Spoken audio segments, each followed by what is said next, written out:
you will, for those who have their Bible, would you come and meet to Mark? Will you come and meet to the Gospel of Mark in chapter 3? Chapter 3, the Gospel of Mark. And this is the New King James Version, amen. And would you find it with whatever you're using, if you will rise in honor of God, in His Word, amen. I'm going to do this because I really, believe it or not, we're going to cover all this chapter. So y'all take your shoes off. We're going to be here a while. No, I'm messing, amen. But if you will, let us begin. Let's begin with verse 1. And it says, and he entered into the synagogue again, and a man was there who had a withered hand. So they watched him closely, whether he would heal him on the Sabbath, so that they might accuse him. And he said to the man who had the withered hand, step forward. And then he said to them, is it lawful on the Sabbath to do good or to do evil, to save life or to kill? But they kept silent. And when he had looked around at them with anger, being grieved by the hardness of their hearts, he said to the man, stretch out your hand. And he stretched it out, and his hand was restored as whole as the other. Come down and drop down to verse 31 to 35. Then his brothers and his mothers came, and standing outside, they sent to him, calling him. And a multitude was sitting around him. And they said to him, look, your mother and your brothers are outside seeking you. But he said to them, saying, who is my mother or my brothers? And he looked around, and he began to speak. Here are my mother and my brothers. Amen. For whosoever do the will of God is my brother and my sister and my mother. May God add a blessing to the preaching and teaching this morning and right trial. Question this morning, are you part of the family? Yes. Amen. I particularly looked at this first part because it was on the Sabbath. Bethel, it was the Sabbath. Bethel, it was the Sabbath. See, only on the Sabbath is time to do good work. But let me share that Jesus made himself down to the church house. I don't know his name. Maybe it was Bethel or Bethlehem. I don't know. Maybe Bethel or Galilee. But he made himself in the church house. Isn't it amazing that he made himself to the church house, and all the hundreds and thousands of people that must have been going through, he looked and saw one thing. Wow. Yeah. I didn't come by to tell somebody God has his eyes on you. I come to tell somebody that God has his mind and his heart on you. God has called and chosen you. And you just got to keep pressing because your blessing is about to come through. Amen. Brothers and sisters, as Jesus looked on the man, I don't know about you, but I wonder, Pastor, how that ripped up man get in the church house. How can that unholy man enter into the church house? That man with a withered hand. See, I don't understand, because sometimes we get rough on folks who come in and don't look like us. Come on, don't talk like us. So don't homeless folks. Some people are sick and thick in their mind. But I come to tell you that God's house is a house of prayer for all people. I need to talk to somebody today. But look around. As Jesus was looking at them, as he had them on his mind, he had already decided. Somebody needs to know today, God has already decided to bless you. Amen. Even though you can't see, God's about to bless you. And then some folks going to get mad. You know what I'm saying? Some folks going to get mad because they don't want God to bless you because you get a little bit more than they got. But what they don't know is that what they got, they can get if they trust the same God we trust. Come on. But listen. Can you imagine somebody say a test?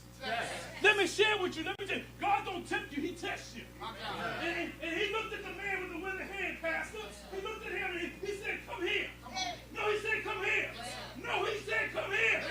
See, you got to learn to listen to God and speak to you. Come on.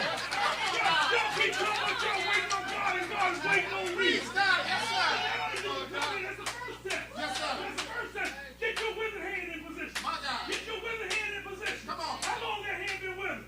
Long time. Yeah. You can't do nothing with that hand. You been to the doctor? Yeah, a couple times. You couldn't do anything? No. You been to the lawyer? Yeah.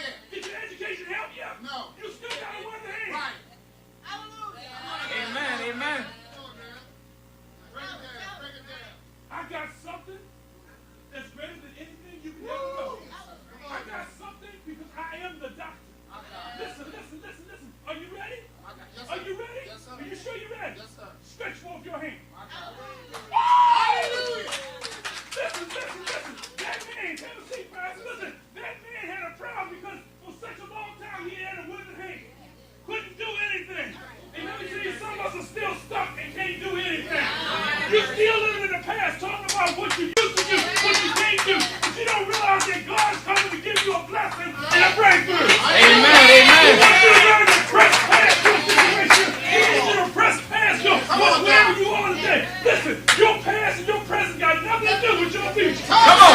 Come on.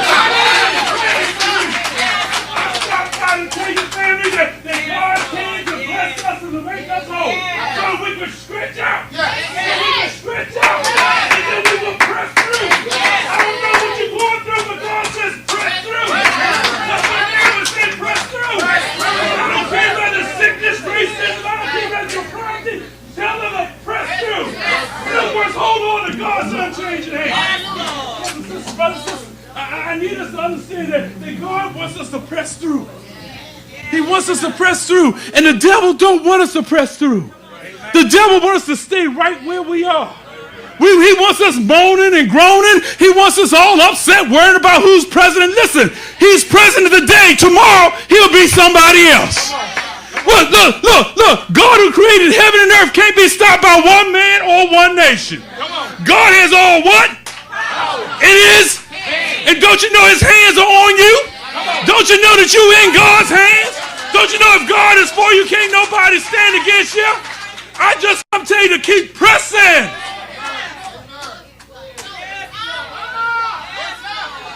I know you may be going through some stuff, but listen, how many of y'all go to the doctor when you're feeling well? Nope. How many go when they're feeling well? Well, Jesus said, I didn't come to heal the well. I come to heal the sick. If you ain't got a problem, you probably don't think you don't need God. Amen. But everybody got one problem or another.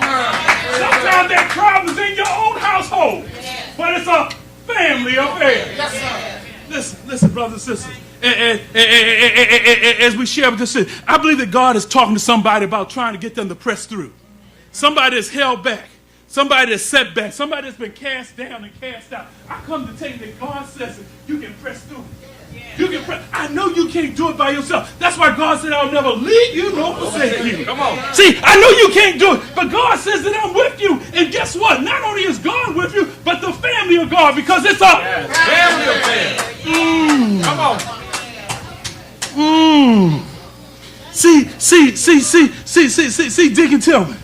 Deacon Dr. Tilghman, listen. When he told the whale with the withered hand to stand up, it was a test of his faith. It was a taste of his faith.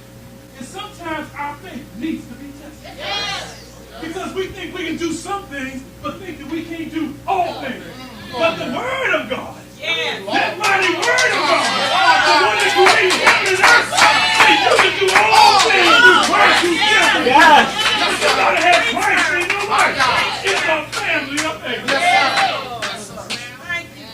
Brothers and sisters, as you get inside the text, I jumped down because I began to see that there were different kind of folks that was hanging around Jesus. Amen. There were some folks that didn't like him.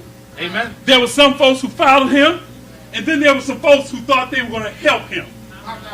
And listen, don't y'all get all quiet. There's some of us who think that we can help God. God don't need your help. God needs your obedience. We try to change up some of the stuff that God said, saying that it's a new age. Look, it ain't nothing new with God. It's the same thing that's always been going on. We still messing up and God's still cleaning up. But I come to show you it's a family of faith. Amen.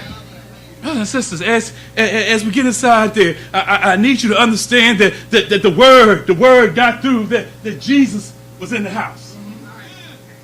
Jesus was in the house. How many know that we always bother God? Yes. But yet God never gets upset. Yes. He always seems to have time. Even listen, he down there trying to get some gravy and some biscuit and some folks knocking on the door. But I come to tell you that God loves and cares for you. Amen. The world don't want you to do it, but God loves and cares for you. And he'll put down his biscuit and knocks out their gravy just to come answer your prayer. But you gotta learn to call on him. That's what families do because it's a family affair. Y'all don't understand here. Y'all don't understand here. My question was, how come everybody but his family was there? Wait. The people who followed him, the Pharisees and Sadducees who didn't like him, and his family wasn't even there. Can I stop by and tell you that sometimes, family, we don't show up for one another? Y'all let me talk all you want. You know you got that crazy Uncle Joe in your house. Yes, sir. Yeah. You got Shay and Nay and Bubba. You know they always messing up. Stole your money. Oh, y'all got all quiet on here. Maybe y'all don't have no drug addicts, no alcohol, no prostitution in your family. But it's amazing what God can do. It's amazing what God can do. And you know what's amazing? He saves sinners like you and me.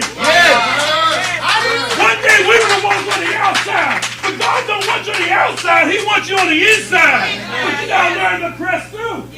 In verse 21 it says they were on the outside. They were on the outside because they thought he was out of his mind. Let me share with you that oftentimes we're out of his mind because we don't know the mind of Christ. Come on. Who thought it not robbery to be equal to God. But what did he do? He humbled himself. How many of y'all know that sometimes you got to humble yourself? Amen. You got to sometimes confess that you ain't right and you ain't got it all together. You got to confess your sins, that you ain't done what all God. You got to confess, but God says that if you confess your sins, God is faithful to forgive your sins because it's a family affair. They're on the outside. Listen, before you start talking about them, Jude and James, the fathers of the church, were on the outside. Yeah. Listen. Sometimes we don't know what we got in our own family. Look, can I give somebody help them? Sometimes the devil messes with our family members because the devil knows what God has in store for them. And the devil don't want our children, our brothers, our nephews, our mothers and fathers to get the blessing that God has. So he tries to mess with them so that we will leave them all by themselves. But let me tell you, we have the mind of Christ, who said, I'll never leave you nor forsake you. Listen, they may be locked up, but they still are. Somebody should say, we're still here. When they get in the hospital and they get sick in their body, and they're all alone, we should still say, I'm still here. Amen. Listen, sometimes they may not act right, but you should still say, still here. See, we got to learn to be there when people need us in their worst hours. Everybody likes you when you got a lot of money. I ain't gonna have no family secrets, but sometimes you got family members the only time they want to see you when you got some money. I ain't talking about y'all Tilghman.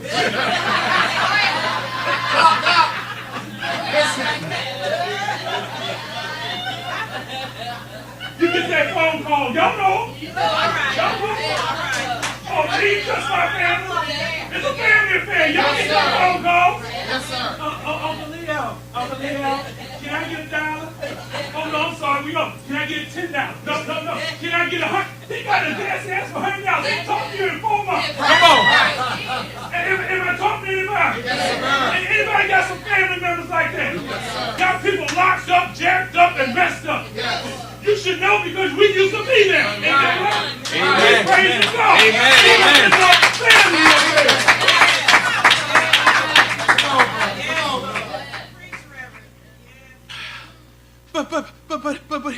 But so after we get this situation, listen, they sent word to him. His family sent word telling him to come out here and stop what he's doing. Let me share with you, don't you ever tell God to stop what he's doing. Amen. God trying to bless somebody, you want them to stop. Sometimes we get like that with family members who've been born again.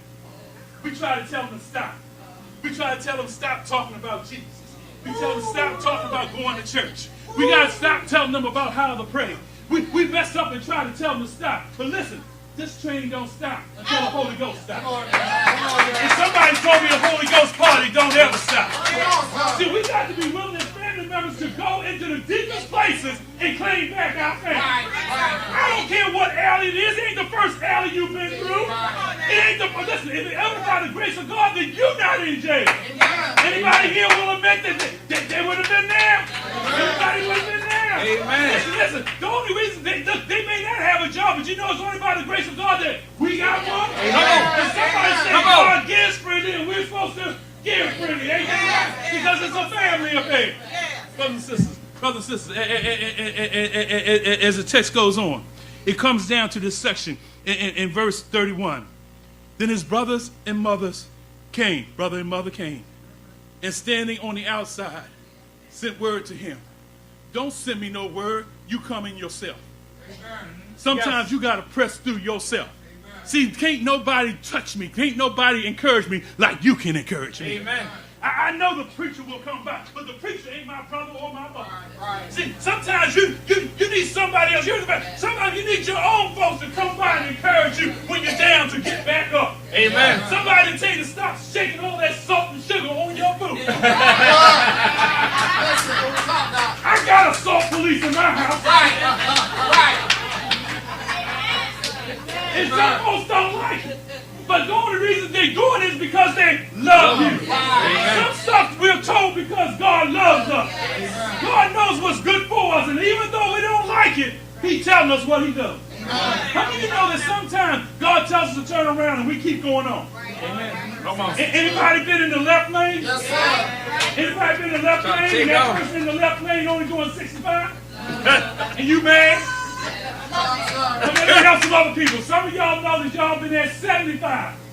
And somebody was in the left lane doing 85 and you still got mad. You would rather they move over than you move over. Right. But the sign says 55 miles an hour. My God. And we get an attitude for somebody else obeying the law. Sometimes people get mad when we obey God. When God tells us to go. Listen. Give me a ticket. Because God will pay my ticket. Let me help somebody. He paid my ticket. He paid it out on Calvary. He stretched you wide and hung him high. He paid it all for you and for me. Because it's a family affair.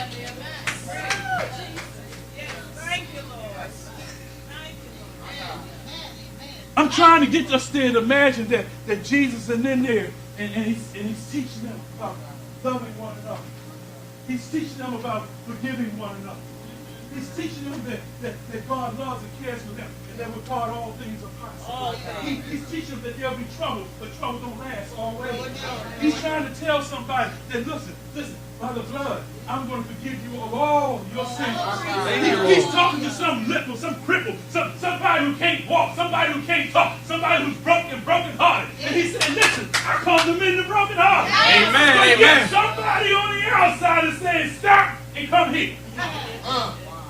Somebody don't want you to be blessed, my brother.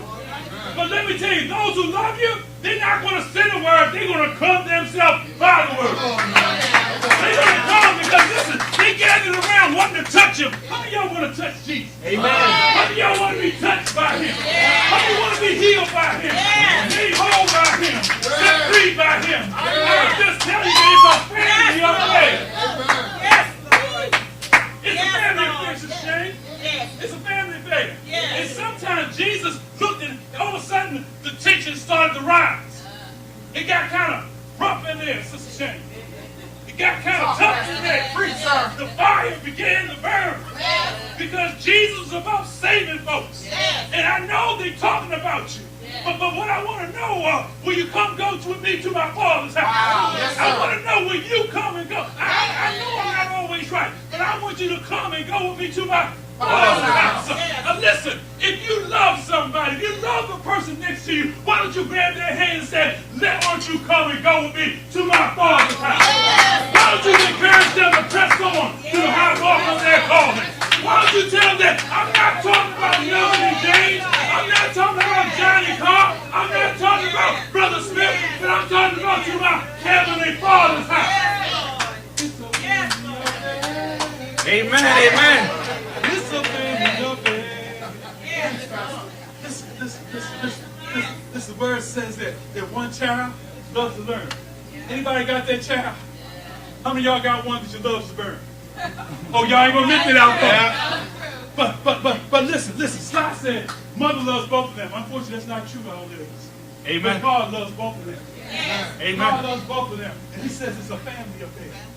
He said, listen, there's some stuff you can't do by yourself. But he says there's some stuff I want to do for you. He says, listen. Remember when you were a crackhead, an alcoholic? Remember when you were an adulteress, a fornicator? Remember when you were a liar, a thief, a hypocrite? Remember when you were as perfect as you think you are right now? He said, while we were yet sinners, while we were far off, somebody said, enemies of God, God shed his blood for you and for me. He brought us to a ministry of reconciliation. Listen. We need to go get our families back. We need to go clean our families back. We need to tell the devil no more. We need to tell the police no more. We need to tell the politicians no more. We need to tell the health company no more.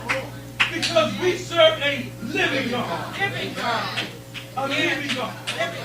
And listen, you don't have to do it by yourself. Can I stop and tell somebody that God always wanted the family? They, somebody say they, saw Adam and saw that it was not good. But Adam gave up. Somebody should thank God for helping me. Yes, Lord. Amen, amen.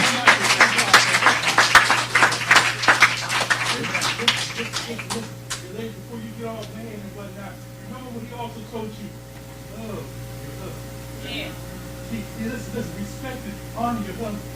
Now, some of you don't have one. I tell you, you may not have a husband. You may not have a man in your life. But there's a man in Galilee who came to save you. I tell you, there's a man that will treat you better than any other. Amen. I will tell your man that, listen, he don't believe in irreconcilable differences. There is no difference. He looks past our faults to see our need. Because he sees it as a family affair. Yes, sir. We got to remember it's a family affair. Because of what we're going through, no one should be left out there by themselves. Stop by to visit the sick and those incarcerated. Listen, call up somebody every now and then when you don't see them. Tell your neighbors that you love them and demonstrate your love for them. Bring them a piece of pie. Anybody cook? Listen. I want to know who my neighbor is. Listen. Oh, none of y'all cook. Y'all ain't my neighbor. No, we got you. Listen, as the text goes on, we come to a section where Jesus turned up the heat. He turned up the tension. How many ever felt the tension when you're trying to tell somebody in your family about Jesus? Amen. Oh, yeah. Amen. Anybody heard, I remember when? I remember Yes. when you used to do this and I used to do that. I know because I was with you. But there's a certain tension that comes up. How many of you know that before water can boil, it has to be tension? How many of you know before gold is separated from ore, it has to be tension? Amen. How many of you know so your faith can grow, it has to be placed under tension? We got to learn to press toward the high mark of our call. Listen, the devil don't want us to have victory, but victory is already yours. I watched the game, and somebody got beat last night. And somebody said they didn't have a heart to win. I come to tell you that you need to have a heart to win. Because you have already won. But if I can get into your mind and make you doubt God, then I got you. But it's a family affair. And every now and then, you need to remind somebody. When they fail, grab their hand. It's a family affair. Amen. So that when they have the victory, it's a family affair. Amen. When it needs prayer, it's a family affair. So that when God delivers, it's a family affair. Brothers and sisters, I come to share with you that it's a family affair. And that God desires all of us to be part of His family. I know it's great to celebrate family, to see your smiling faces and not come in here with your horizontal. It's good to see you alive and walking and talking. And even if there's a lot of help and strength. But let me share with you, as much as I love you, I love the Lord so much. Amen. Amen. Amen. And listen, when I run out of money, I can still offer you my God. Yes, sir. Listen. When I can't get to you, I can offer up praise. Listen, I can call somebody. I call Deacon Tim to come by. So somebody got to know you got a good thing. How many of y'all got a good thing? How many of you got a bad thing and still praise God in it?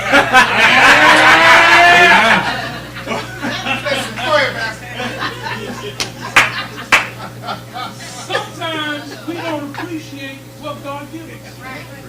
It may be bad because you ain't doing what you're supposed to do. Wow. We'll talk. Listen. I just come to share with you about me. To know that God wants each and every one of us in His family. He wants you to know that in this family, that when you may get sick. So I need to be honest. Some of us will get sick. But God came to heal sick. Some of us may be brokenhearted, but God's not the men broken heart. Listen, I don't care what the court says. God does not like divorce. God wants us to stay together, to live together, to love together. Look, listen. I know I'm not perfect. That's why you're my family, because family's supposed to look past my fault to see my needs. But listen, when I'm drowning, I don't ask for your credentials. I don't ask how good you are. I don't ask what faith you are. All I want to know is whether you want to save me.